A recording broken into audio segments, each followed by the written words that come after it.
तो स्टूडेंट्स ये 7th class का जो मिड टर्म आएगा ग्रामर सेक्शन सी का पहला क्वेश्चन है। Report the following statement. आपने इसकी रिपोर्ट्स देनी है। Their friend said I am reading a novel. ये आपका मेन सेंटेंस है, ये आपका डायरेक्ट स्पीच है और इसमें चार ऑप्शन दिए हुए हैं। He said that he was reading a novel. B में दे रखा है he says that he is reading a novel. C में दिया है he said that he reads a novel. और डी में दिया हुआ है he told that he is reading a novel. अब इसको करना कैसे है, इसका तरीका आपको समझना है। सबसे पहले देखिए देयर फ्रेंड सेड और उसके बाद coma inverted coma I am reading a novel और लास्ट में फुल स्टॉप है। तो फुल स्टॉप है तो नियम ये होता है सैड टू को टोल्ड में बदलते हैं। अब यहाँ पर सैड टू तो है नहीं, खाली सैड दिया है तो सैड का सैड ही रहेगा। पहले इतना बदल दीजिए आप, तो इसका आंसर आ जाएगा आपका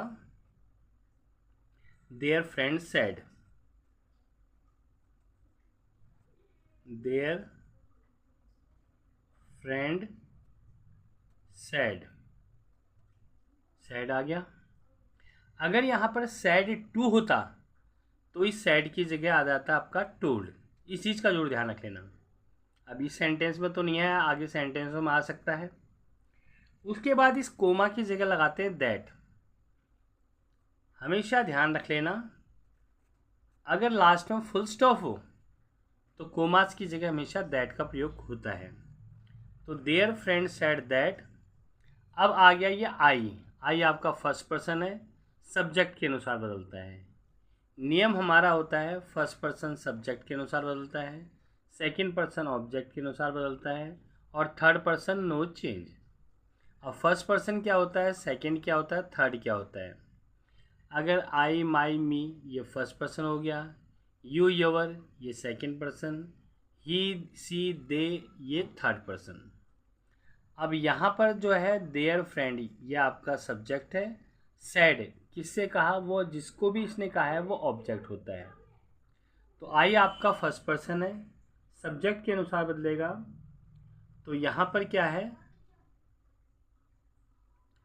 यहाँ पर आ जाएगा आपका their friend said that I आपका फर्स्ट पर्सन है तो सब्जेक्ट के बाद सब्जेक्ट के अनुसार बदलेगा। तो यहाँ आई आपका ही के अनुसार आ जाएगा। यहाँ पर देयर फ्रेंड, ये फ्रेंड्स नहीं है, एक ही फ्रेंड है तो यहाँ पर आ जाएगा ही, सिंगल है ये। और इज एम आर कहीं पर दिया हुआ हो तो वाज वर में चेंज हो जाता है वो।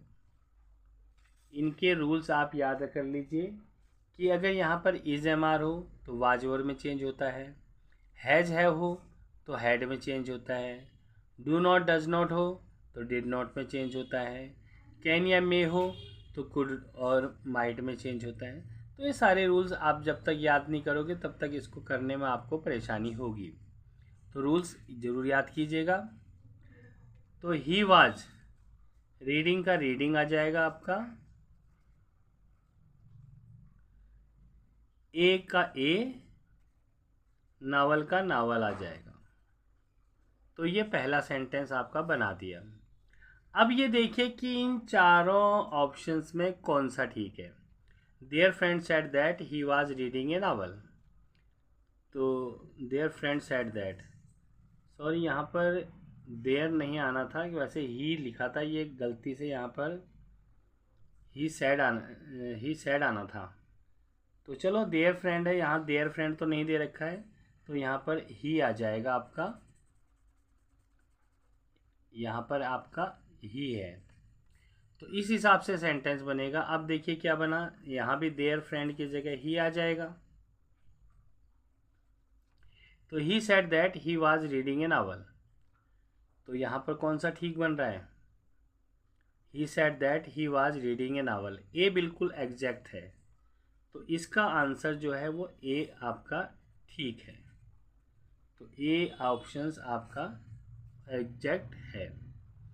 वो लिखने में थोड़ी पेपर बनाने में दिक्कत हो गई थी, यहाँ पर देयर फ्रेंड लिख दिया था, इसकी जगह ही होना चाहिए था क्योंकि बाकी सब में ही है ना सब्जेक्ट यहाँ पर।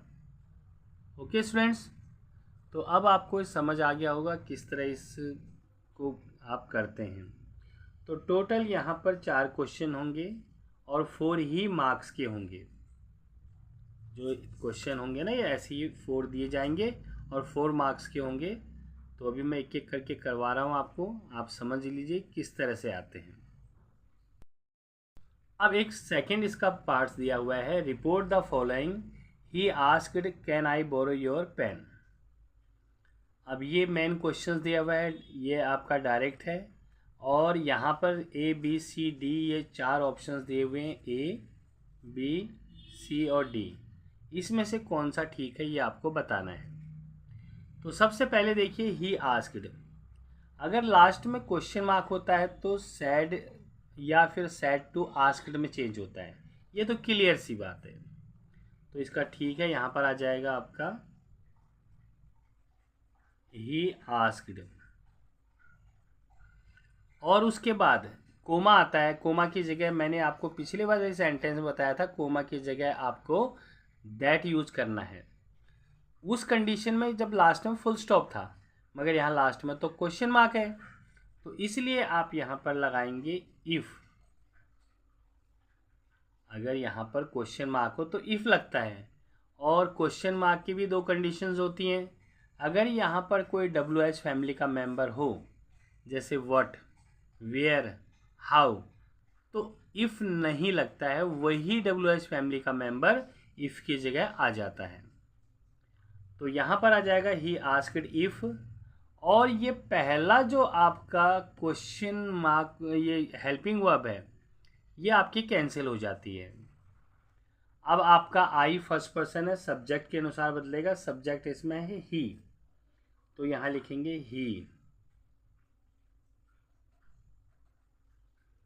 अगला है कैन। कैन हमने कैंसिल किया है, तो सब्जेक्ट के बाद कैन का हमेशा कुड हो जाता है, तो यहाँ लिखेंगे आप कुड।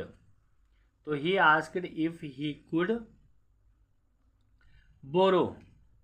जब कुड यहाँ पर एक हेल्पिंग वर्ब आ गई यहाँ पर यूज है, तो आप वर्ब की फर्स्ट फॉर्म ही लगाते हैं यहाँ पर, बोरो का बोरो।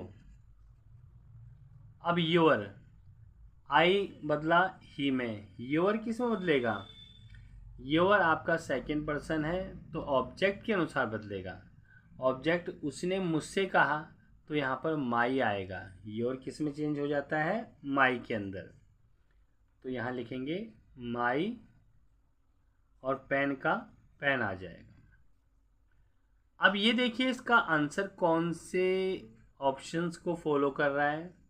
ही asked if he can borrow my pen, यहाँ कैन आ गया, तो ये तो गलत है। दूसरा he asked if he could borrow my pen, यहाँ बिल्कुल ठीक है। यहाँ पर बिल्कुल इससे मिलता है ये, he asked if he could borrow my pen. तो ये ऑप्शंस आपका ठीक है, यानी कि आपका आंसर जो है वो बी ठीक है।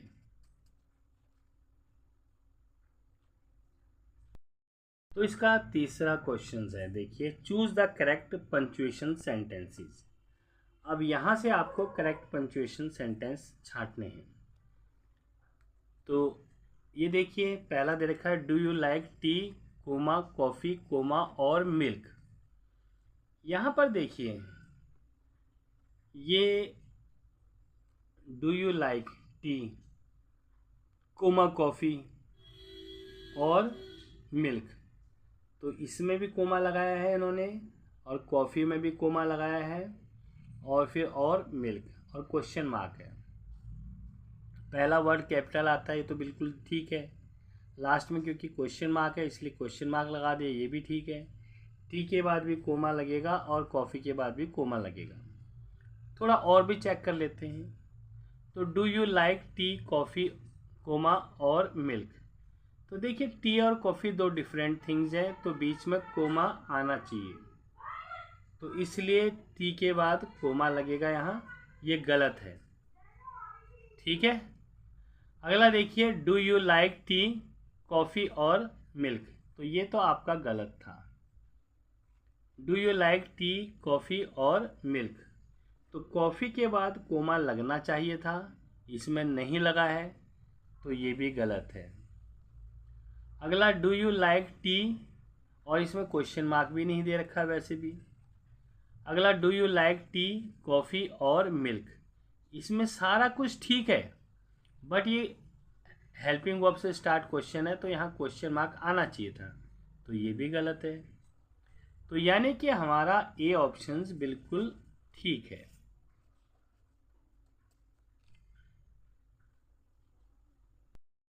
तो नेक्स्ट आपको दे रखा है ये फोर्थ, तो 4 ही सेंटेंस आएंगे, 1 मार्क्स के 4। इसमें दे रखा है choose the sentence with correct punctuation. ये एजुकेशन डिपार्टमेंट की तरफ से पेपर आया हुआ था तो उसी के अनुसार मैं आपको करवा रहा हूँ। हालांकि क्वेश्चंस इसी पैटर्न के हैं, पैटर्न सेम है, उस पैटर्न के हिसाब से आपको करवा रहा हूँ, लेटेस्ट पैटर्न के अकॉर्डिंग। अब यहाँ पर दे रखा है choose the sentence with correct punctuation. Correct punctuation के आधार पर निकालना है। Shall we go now, shall we go now, इसमें क्वेश्चन मार्क आ गया है। हालांकि देखो शैल से स्टार्ट है, क्वेश्चन मार्क आना चाहिए। दूसरी बात, इसमें ये मुझे ठीक लग रहा है, चलो आगे चेक करते हैं। शैल वी गो नाउ, तो ये पहला आपका हेल्पिंग वर्ब आ रहा है तो क्वेश्चन मार्क होना चाहिए, तो ये तो गलत है। शैल वी, तो वी के बाद कभी भी कोमा नहीं लगता है, ये भी गलत है आपका। शैल वी गो नाउ, गो के बाद भी कभी कोमा नहीं लगता है, ये भी गलत है। अब 3 तो ये गलत हो गए, तो यहाँ शैल वी गो नाउ ये बिल्कुल एग्जैक्ट है, ये आपका ऑप्शंस ए जो है वो करेक्ट आंसर है। तो स्टूडेंट्स, मैंने आपको ये सेक्शन सी का पहला क्वेश्चंस करवाया है 7th क्लास का। नेक्स्ट वीडियो में सेकंड क्वेश्चंस करवाऊंगा, फिर थर्ड, फिर फोर्थ। तो इसको अच्छी तरह समझना, इसमें जो भी रूल्स आए हैं आज उनको अच्छी तरह करना और आपको बहुत ही आसान लगेंगे और आप आगे सेंटेंसेस को बना सकते हो। ओके, अगर वीडियो अच्छी लगे तो लाइक सब्सक्राइब ज़रूर करना, कमेंट तो ज़रूर भेजना अगर आपको अच्छी लगी हो तो। Okay students.